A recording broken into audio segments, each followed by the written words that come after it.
This is the Big O Show. This is the Big O Show. Two, we're ready to rock. There she is. She's all over the place. Yes. InterMiami.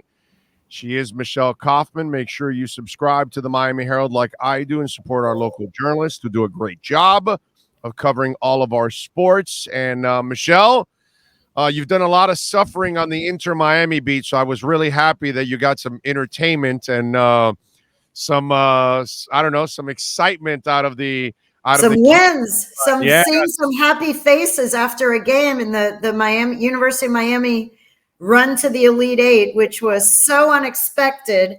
And they really played amazing until that second half of Kansas. They just played out of their minds and had so much fun. And Coach L was in such a good mood and dancing again. And it was really fun to cover. You did a great job, obviously, as always. And you brought us closer to the team throughout the run, and that was really, really cool. And it's almost like Coach L. We all know that if Coach L, 10, 15, 20 years ago was running, UNC or any of these kind of schools, he would have multiple national titles, and he would get the respect and be known as one of the best coaches in college basketball, which he is. He is. The fact that he's taken George Mason to the Final Four, and he's taken Miami to two Sweet 16s and an Elite Eight with no, I don't want to say not elite talent, because it's just not, they were not McDonald's All-Americans. He does not have the guys who come out of high school with all the big pedigree. He takes transfers and cast-offs and turns them into elite talent. And the way they played this year, the way they played and moved the ball around and shared the ball, I mean, they, Spo said it. Eric Spoelstra said it the other night again. This guy is an outstanding coach, and he's doing it in a place that shows no support. I'm sorry, yay for all of you fans out there who jumped on the bandwagon in the month of March. But guess what? These guys were playing all season. I was there watching them, and there were very few people there. So they really, I hope that what they just did will maybe, spark some interest for next season, because these players and this coaching staff, he and his assistants deserve to have more support. They have had more success than the football team. I don't want to pick on the football team. I'm just saying Miami has won the ACC. Miami won the ACC basketball tournament over North Carolina. Miami just made the Elite Eight out of 368 teams in the United States. They were in the top 8, and they get no respect nationally. They were not ranked all season. We're not ranked ever in the top 25, and people even here in Miami don't go support them. So go figure. No, and this was my point to all of this. The fact that we no longer have stars pretty much anymore in basketball. The one and dones are almost pretty much done because they're all going directly to the G League to get the money. The fact that it looks like college basketball more than ever now has become a more even level playing field. It's not completely even, because you saw the Kansas players to Miami. They were bigger and more athletic, you can tell. But still, the gap has closed, which I think will allow a guy like Larinaga to actually have more success in this kind of an environment, as opposed to Kentucky, UNC, and what's it called? Duke, having, each of them having 5 McDonald's All-Americans. You know what I'm saying? Right. So it's better suited for the University of Miami basketball program to actually have more success moving forward.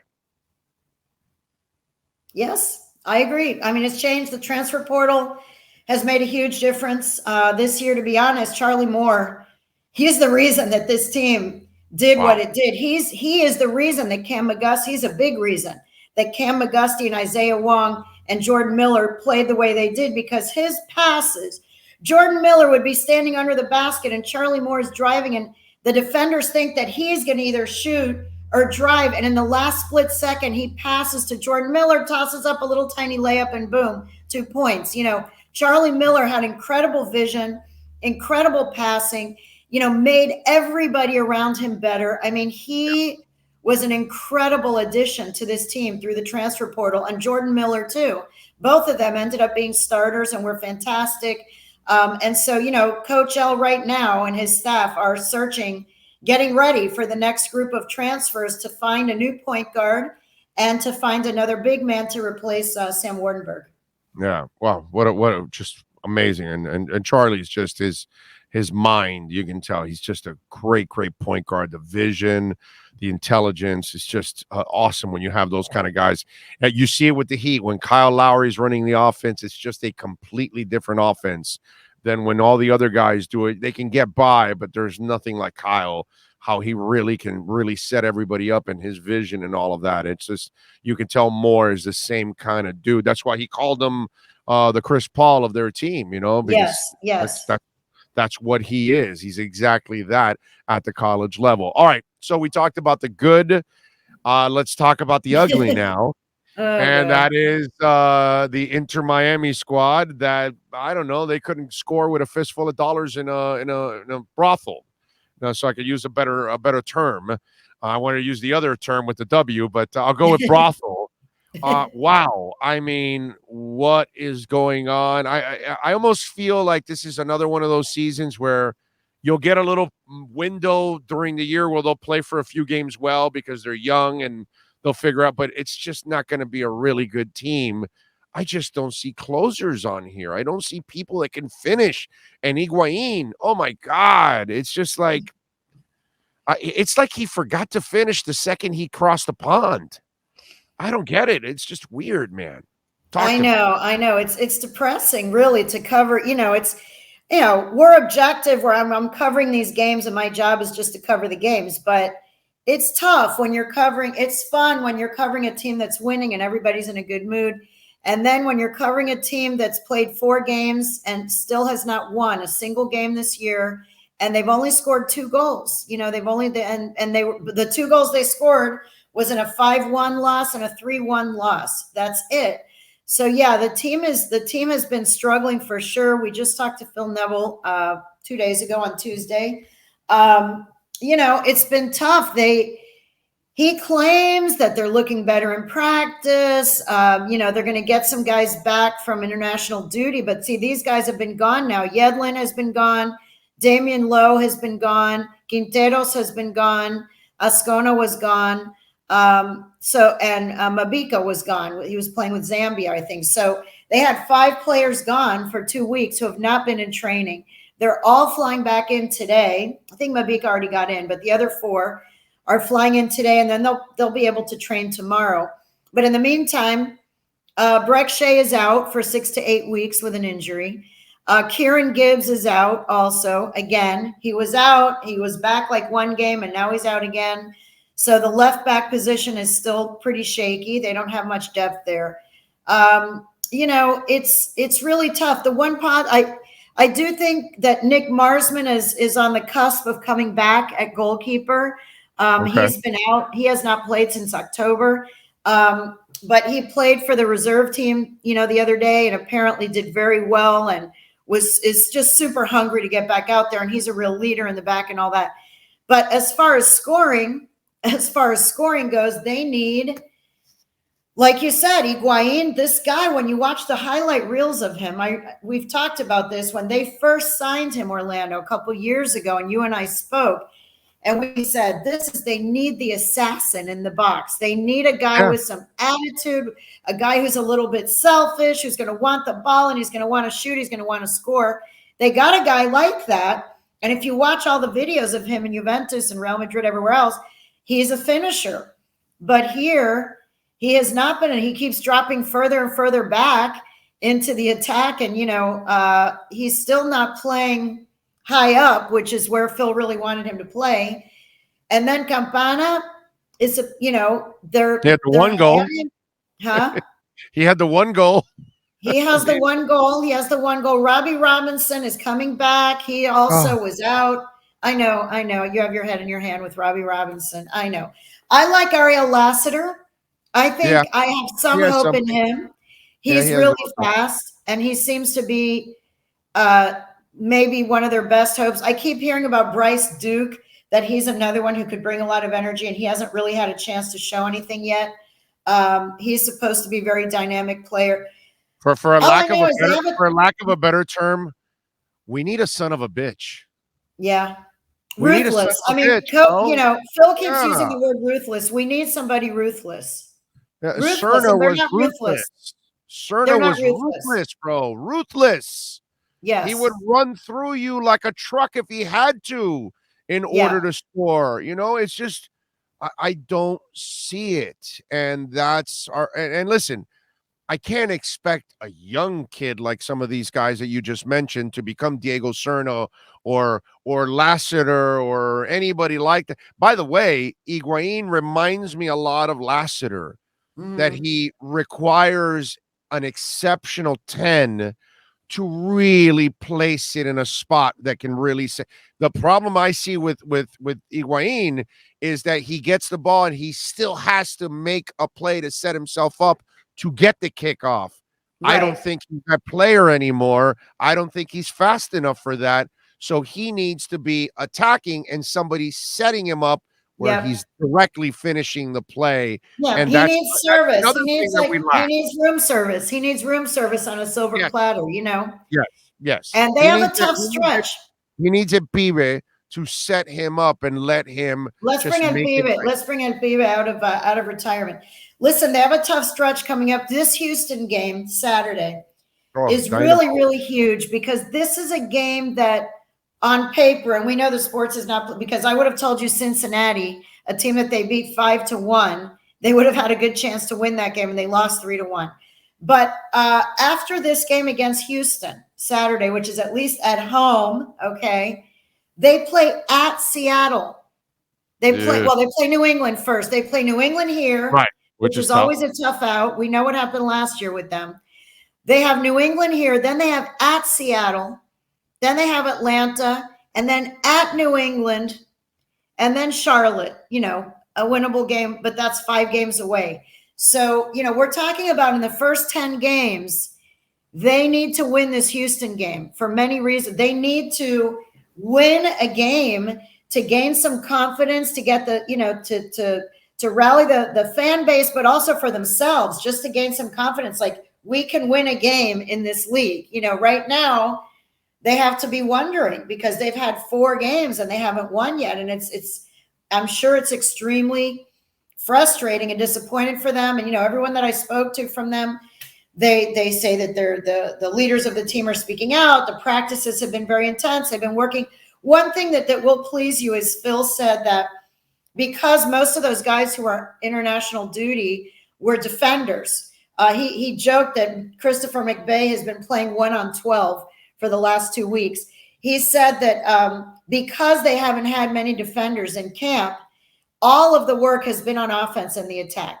He said pretty much for the last 10 days since the loss, all of their work has been on the attacking end of the field. They've done very little work on defense. They've been working exclusively on the attack, really, because they don't have any defenders, because everybody was gone or injured. Well, they can't. So well, you know what? They can't score anyway, so they need to work on the attack also. So they're working on the attack, and he said they have spent 10 days working on the attack. And we talked to Ariel Lassiter, and he said the same thing, that all of their work has been on the attack for the last 10 days. So it's time. It's time to score some goals on Saturday against Houston. It's time. You know, I was thinking about this. I don't know if David Beckham wants to be compared to Michael Jordan. And I'm not talking about the athlete. I'm talking about the executive. And that's one of the things that's starting to rear its head here 3 years in, because he's made his share of decisions here, and Neville is his guy. And, you know, whether it was Matuidi or whatever, or Higuain, this was part of his doing.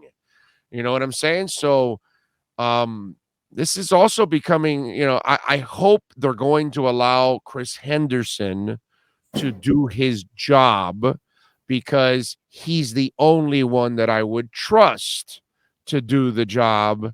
And I would hope that it's not David Beckham, because 3 years in, I've seen a lot of bad decisions by David Beckham so far.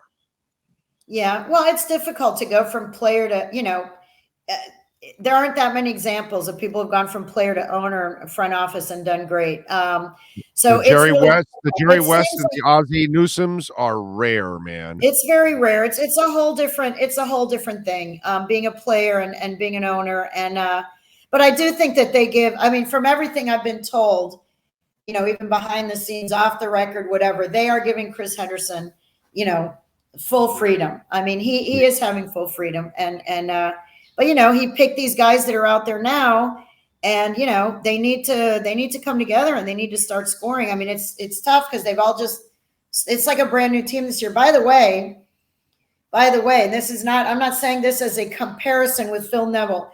Just pointing out that Diego Alonso is now the coach of the Uruguayan national team that's going to the World Cup. He is. Yeah. Did you know that? No, I did not. Oh, you didn't know that? Okay. I did not know that he was the national coach of Uruguay. He is the national coach. Go look at your Twitter. He is the national coach of Uruguay, which just finished in 3rd place. He brought them up. They hired him about 2.5 months ago or so. Or maybe 2 or 3 months ago, he was hired to be the Uruguay national coach. They are in 3rd place behind Brazil and Argentina, headed to the World Cup. There's pictures and videos of Diego Alonso celebrating on the field with the Uruguay national team on his way to the World Cup. Good for him, bro. Good for him. I'm happy for him. I'm happy for him because, to be honest, he didn't get a good chance. He did not get a good chance. And with Phil Neville, they're both coaches have been put in difficult situations. And, Diego Alonso came in here, 3 weeks before training camp. He had never met a single one of his players. That's a very difficult position to be in. And he had no control over the roster that he inherited. He had no control over the roster at all. He came in and, they finished in 10th in their first year. They made the fake little, the extended playoffs during COVID season. And he didn't do that bad, but they decided to make a change. And, who knows? I mean, it may not have been the coaching that was wrong. There may have been, it seems to me that it was not, because they brought in Phil and having a lot of the same issues that they had with Diego. So I don't think it was the coach in hindsight. No, definitely. There was a lot of decisions out of his control. He inherited those DPs, which, we got to admit, I mean, I was working with them at that moment, but I couldn't say what I really felt. But who the hell gets Matuidi as a DP? I mean, that's pure stupidity. You get people that can score the damn goal for your DPs. You don't get a defensive holding midfielder there. That's ridiculous. Yeah. And that these are the things that happen with them. Pizarro just did not work out. And then you end up cheating. You end up with 5 DPs. How am I supposed to blame Diego for all that with that kind of mess? I'm not. Right. He walked into a mess. He did the best he could. To be honest, looking back on it, they didn't have any blowout losses in that year. They actually, they finished in 10th place. They did what you would expect. And then they fired him. And anyway, now he's on his way to the World Cup. By the way, he played the guy that had a hat trick a couple of weeks ago. That used to be our guy. Yes. He played him the way he was supposed to be played. And then the following year, when he's not here, we saw him then not have the same kind of season because they didn't play him the right way. So, look, the only thing I had against Diego, and I blame Inter for this, is you went and got a coach that didn't speak the language. Right. And that doesn't fly, my brother. You cannot do that. If you're going to get a coach that's going to coach football, and I'm talking about soccer, that dude's got to be bilingual. He has to be bilingual. And if he's not bilingual, you're doing a disservice to your team. So that was another place where they dropped the ball. Diego had to take the job because he's going to take the money. So I don't blame him. Right. But on his part, he was at a deficiency from the get-go if you cannot actually communicate with people in the English language in this country. I mean, that just doesn't make any sense. You know what I'm saying? Now he's in the right place. You know what? He's the coach of the Uruguay national team, and they're in 3rd place and headed to Qatar. And he's probably one of the best dressers in the World Cup. That's for damn sure. So when you're watching the World Cup this winter, when you see Uruguay, you're going to see Diego Alonso there. you know what? I'll root for Diego. Unless he's playing the U.S., I'll root for him. All right. So what's your gut tell you? They win Saturday? I guess it's hard for me to have. I'm going to say that they're going to win Saturday. I'm going to say, look, law of averages. They haven't won in 4. This would be the 5th game. That would mean that they would have lost. That they would have not won in 5 games. I mean, that is definitely possible. But I'm going to say that they're going to beat Houston this Saturday. Yeah, because in this interview, you basically told us that if they don't win here, their next chance is not till Charlotte. They have New England, and then New England, then at Seattle, oy vey, then Atlanta back home, then at New England, another oy vey, and then Charlotte 5 games away. It's tough. It's a very tough start of the season, the next 5 games. Yeah. Follow her on Twitter at Kauf Sports, and make sure you subscribe to the Miami Herald and support. There you go. They're already calling her, breaking some news. Calling. Michelle, as always, thank you. I appreciate you. All right. Take care.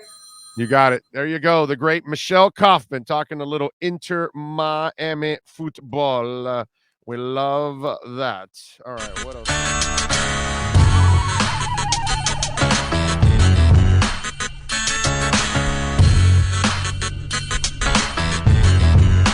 This is the Big O Show. This is the Big O Show.